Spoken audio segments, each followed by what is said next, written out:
సమర్థ సద్గురు సాయినాథ్ మహారాజ్ కి జై.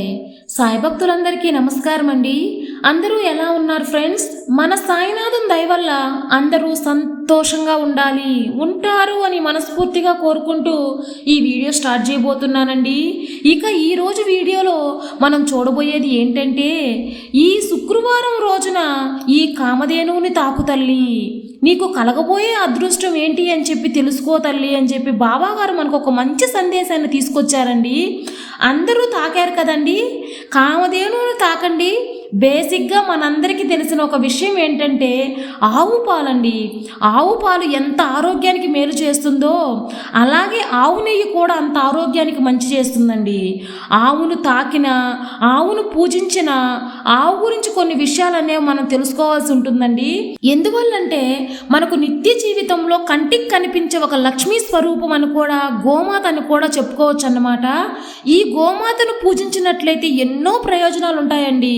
అందులో మనకు ఆవు పాలు ప్రత్యక్షంగా ఆరోగ్యానికి మేలు చేసే ఆవు పాలు కానివ్వండి, నెయ్యి కానివ్వండి మనం వాడుతూ ఉంటాము.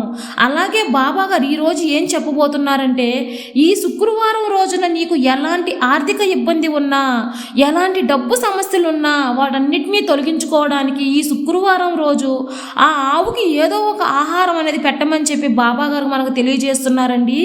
ఎందువల్లంటే బాబా గారు అప్పట్లో కూడా మూగజీవులకి ఏదో ఒక ఆహారం పెట్టమని చెప్పి చెబుతూనే ఉండేవారన్నమాట. మనుషుల్లాగే మనుషులు నోరు తెరిచి అడగగలరు, అలాగే మూగజీవులు అడగలేవు. కాబట్టి మీకు తోచినంత, మీ చేతిలో ఉన్నంత ఆ ఆవులకి ఏదైనా మూగజీవులకు ఆహారం పెట్టమని చెప్పి చెప్పేవారు. అలాగా మనం ఆవుకు ఆహారం పెట్టినట్లయితే తప్పకుండా మనకు ఆర్థిక ఇబ్బందులు అనేవి తొలగిపోతాయండి, పుణ్యం కూడా చేకూరుతుంది. అందువల్ల ఈ శుక్రవారం ఆవు కనుక కనిపిస్తే తాకి కొంచెం నమస్కారం చేసుకొని, పల్లెటూరులో అయితే ఎక్కువగా కనిపిస్తూ ఉంటాయండి, అలాగ ఆవులు ఎక్కడైనా కనిపించినా ఈ శుక్రవారం మీకు అదృష్టంగా భావించి తాకి దండం అనేది పెట్టుకోండి, చాలు, మంచిదండి. దగ్గరలో ఏదైనా అరటి పండు ఉంటే ఆ పండ్లను తినిపించండి. ఆహారంగా కూడా ఆవుకు పెట్టినట్లయితే ఎంతో మంచిదన్నమాట. అలాగ రెండవది ఇంకొక విషయం ఏంటంటేనండి, మనందరికీ ప్రతి ఒక్కరికి ఏదో ఒక విధంగా నరదిష్టి అనేది కలుగుతూ ఉంటుంది. ఈ నరదృష్టి వల్ల మనం చెయ్యవలసిన పనులు అనేవి చేసినప్పుడు మంచి ఫలితం అనేది రాకుండా వెనకబడిపోతూ ఉంటాం. ఈ నరదిష్టి పోగొట్టుకోవడానికి ఆవు పంచకం, ఆవు పేడతో చేసిన ఆ పిడకలతో మనం ధూపం వేసిన, ఇప్పుడు ఇన్స్టాంట్గా కూడా మనకు ఆవు పంచకంతో ఇన్స్టాంట్ సాంబ్రాన్ ట్యూబ్స్ కూడా అమ్ముతూ ఉంటారు. వాటితో కూడా మనం ఈ సాంబ్రాన్ ధూపం మన ఇంట్లో వేసుకుంటే చాలు, మంచిదన్నమాట. మన ఇంటికున్న నరదృష్టి, మనకున్న నరదృష్టి అంతా తొలగిపోతుందండి. అందువల్ల మనం సాంబ్రాన్ని పొగ, మనం నిప్పు వేసి సాంబ్రాన్ని వేసుకున్న వాళ్ళు ఆవు పిడకలు ఉంటాయి కదండి, ఆవు పిడకలను నలిపి కొద్దిగా ధూపం అనేది వేసినట్లయితే ఇంట్లో ఉన్న బ్యాడ్ వైబ్రేషన్ అంతా పోతుందన్నమాట. తప్పకుండా మంచి వైబ్రేషన్, పాజిటివ్ వైబ్రేషన్ అనేది వస్తుందండి. అంతేకాకుండా మనకు మరియు ఇంటికున్న దోషం అనేది పోతుంది, నరగోష్ఠ అనేది పోతుందన్నమాట.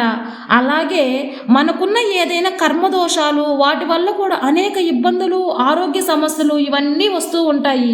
వీటితో ఏంటంటే ఆవు గోమ్యాన్ని శుక్రవారం అయినా సరే, లేకపోతే ఉదయాన్నే దొరుకుతాయి కాబట్టి ఆవులు ఉండే వాళ్ళని అడిగితే తీసి పెడతారండి. దాన్ని కొంచెం ఇంట్లో చల్లుకున్నట్లయితే మనకు దోషాలు, కర్మఫలాలు అవన్నీ తొలగిపోతాయి.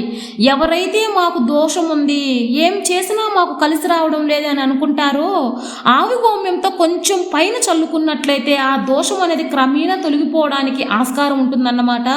అలాగా మనం ఆ ఆవు దూడని బొమ్మలు ఉంటాయి కదండి, బ్రాసోలోనో వెండిలోనో అమ్ముతూ ఉంటారు. కొంతమంది బంగారంలో కూడా పూజ గదిలో పెట్టుకుంటూ ఉంటారు. ఇలా ఆవు దూడని ఎప్పుడూ టౌన్లో ఉండేవాళ్ళు, అపార్ట్మెంట్లో ఉండేవాళ్ళు, పల్లెటూరులో ఉంటే ఓకే. ఇలా టౌన్లో ఉండే వాళ్ళకి డైలీ ఆవు ఎక్కడ ఉంటుంది చెప్పండి? పల్లెటూరులో ఉంటే సరే, కానీ అపార్ట్మెంట్లో దొరకదు కదా. అందువల్ల ఇప్పుడు రీసెంట్గా చాలామంది ఇళ్లలో ఏంటంటే ఆవు దూడ బొమ్మలు అనేవి అమ్ముతూ ఉంటారు. బ్రాసోలోనో వెండిలోనో తెచ్చుకొని వాటికి పూజ అనేది చేసుకుంటూ ఉంటే కూడా మనకు దోషాలు ఇవన్నీ తొలగిపోతాయి. ఆవు దూడను పూజించినట్లయితే మనకి ఎంతో లక్ష్మీ కటాక్షం వస్తుందన్నమాట.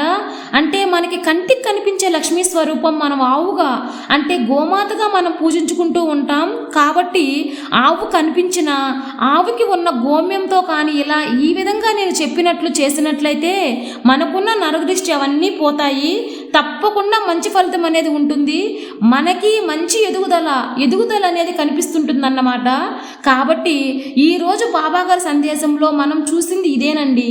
గోమాతను తాకిన వాళ్ళు గోమాతను పూజించండి. గోమాతను పూజిస్తే సాక్షాత్ లక్ష్మీదేవిని పూజించినట్లే. కాబట్టి మనకు కంటికి కనిపించే దైవం అని చెప్పి ఏంటంటే ఆ మూగజీవికి ఏదైనా ఆహారం పెట్టి దండం పెట్టుకుంటే మనకు పుణ్యం చేకూరుతుంది, లక్ష్మీ కటాక్షం మనకు వరిస్తుందన్నమాట. అలాగే ఏదైనా షాపుల ముందు కానీ ఇళ్ళ ముందు కానీ ఆవు వచ్చి నిల్చుంది అంటే వాళ్ళ ఇంటికి లక్ష్మీదేవి ఆహ్వానిస్తుందని చెప్పి మనం అర్థం చేసుకోవాలి. అప్పుడు మన దగ్గర ఉన్న ఏదో ఒక అన్నము లేకపోతే పండ్లు అనేవి ఆవుకు తినిపించినట్లయితే మంచిదండి. అట్లా కూడా చెయ్యండి.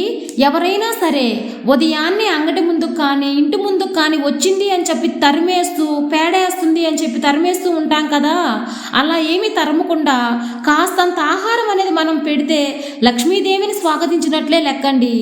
అదేనండి ఈరోజు వీడియో.